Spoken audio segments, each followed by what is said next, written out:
log into the rap project. Well, let's talk about the battle of freestyling first. Let's go there. How'd you get involved into the whole battling world, that culture?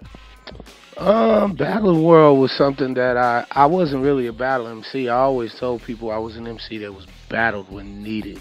You know, as far as how I got into it, I was in a new music seminar in 1993, and it was a battle called the Battle for World Supremacy. It was thrown by Clark Kent, Superman Clark Kent. It was one of the first, like, to my knowledge, like really well organized MC battles. So that's how I got into the battle world. It was because people seen me battling the first time they ever seen me, so they assumed that, you know, I'm a battle MC. But battling has always been a part of hip-hop culture in the first place.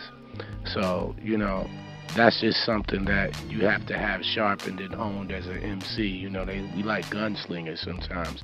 You never know who might pop a shot at you, you know. You never know who might decide to just get enough balls to say something, you know, or, you know, just trying to make a name for herself. So that's pretty much, you know, just, I'm an MC by nature. So like I said, I'm not a battle cat. I just, if I need to protect myself or to defend myself, I'm well versed in that as well. In your travels, I always like to hear people's, you know, understanding of what they see abroad when it comes to hip hop, and what compared to America, what they, you know, what's going on here now, let's say. Hip hop never ceases to amaze me at the reach of its arms. You know, the length of the hip hop's arms is so long. Like, I've been to Africa, Japan, I've been to Bangkok, I've been to Rome, you know, I've been to Greece, Singapore, you know, Australia, you know, all these different places, China. And the one thing that I see everywhere I go, man, we have had an influence worldwide. Something that started in the Bronx, you know, as a recreation, a way to blow off steam, a way to, you know, represent yourself, has now went worldwide. So, I mean, and so many different cultures and subdivisions and different things branch off of hip-hop that it's just, for me, I scratch my head every time I get on a plane. And I'm so thankful, you know, but I always take time to step back off of it and take a look and go, man, this is an urban culture, you know, that started in the urban ghettos of America. And now, you know, we have hip-hop heroes. They're like, you know, they're like comic book characters, you know. We like that. I always compare, you know, hip-hop and the Marvel Universe kind of like together. I'm a big fan of comic books, and I look at hip-hop like that. And we have these classic characters within our culture that will never go away. And you see that in every country that I visited. You know, one kid knows somebody in hip-hop, and that's just the beauty of saying that, you know, I don't even think hip-hop is 50 years old, you know, yet.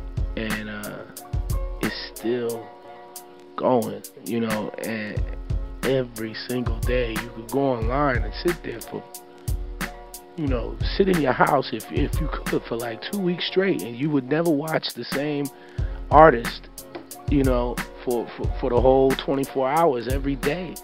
You know, and that just goes to show you that something that they once said was going to die out, something that they said was a passing trend, you know, has lasted almost 25 years and is still growing. So, hey, that's what hip-hop is. It's worldwide. Last major question, not major question, but you held the record for your freestyle.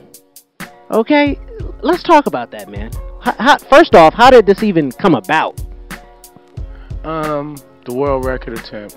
The world record attempt was a night of hanging out with a few people, and we was just, you know, having conversation, you know, like having one of them conversations, forum, when a bunch of cats is together, you know, we chilling, blowing trees, whatever, and you know, we just having forum, and I was like, man, if I could, I would set the world record for the longest freestyle.